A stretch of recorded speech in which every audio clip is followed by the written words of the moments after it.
Alors, dans cette petite vidéo, je te propose de déterminer la dérivée d'une fonction en un point d'abscisse x0 à partir de la définition de la dérivée. Donc, c'est-à-dire que c'est une méthode de dérivation manuelle.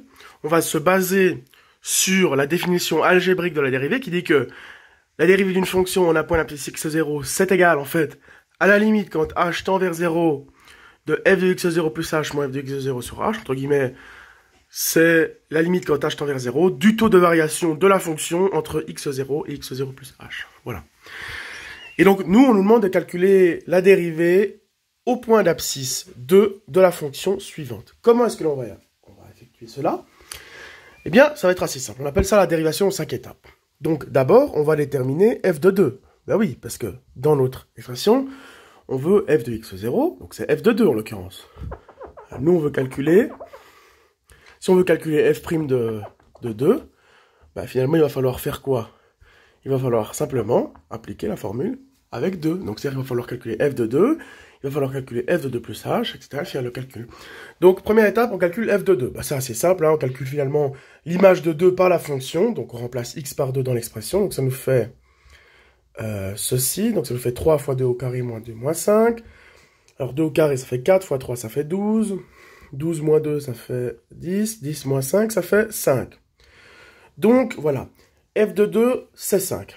Maintenant, on va calculer f de 2 plus h. On va calculer cet élément-là.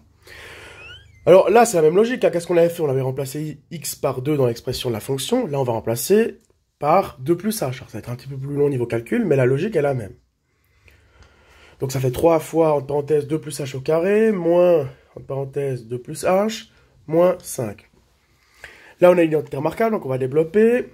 Ça nous fait donc 2 au carré, donc 4. 2 fois 2 fois h, ça nous fait 4h. Et puis h au carré, ça nous fait h carré. Là, je distribue le moins, donc ça fait moins 2, moins h, et puis j'ai mon moins 5. Alors, si je réécris ceci, d'abord, j'ai encore distribué le 3, hein, évidemment. Donc, 3 fois 4, ça fait 12. 3 fois 4h, ça fait 12h. 3 fois h carré, ça fait 3h carré. Voilà. Donc là, je vais pouvoir simplifier, puisque... Donc, j'ai mon 3h carré, ça, il n'y a que un terme en h carré. Là, j'ai 12h moins h, ça fait 11h. Là, j'ai 12 moins 2 moins 5, ça fait 5. Voilà. Donc, du coup... f de 2 plus h, c'est 3h carré plus 11h plus 5. Maintenant, donc on a calculé f de 2 et f de 2 plus h, on va faire la différence entre les deux, donc f de 2 plus h moins f de 2. Alors ça, qu'est-ce que ça nous donne? C'est simple, hein, 3h carré plus 11h va arriver plus 5 moins 5, les 5 se simplifient, il reste donc plus que 3h carré plus 11h. Là, on a du h et du h. On peut donc factoriser par h. Ça fait donc h fois, entre parenthèses, 3h plus 11. Effectivement, hein, h fois combien égale à 3h carré? C'est 3h. h fois combien est égal à 11h? C'est 11. Quatrième étape, on arrive gentiment au bout. Il faut calculer l'ensemble du taux de variation de la fonction entre 2 et 2 plus h. Donc, pour ça, il va simplement falloir prendre ce qu'on avait calculé ici, donc h fois 3h plus 11, et diviser par h. Les h se simplifient, c'est pour ça que j'ai dit que c'était utile de factoriser. On a donc ici 3h plus 11. Parfait. Et donc, dernière étape, on va calculer la limite quand h tend vers 0 du taux.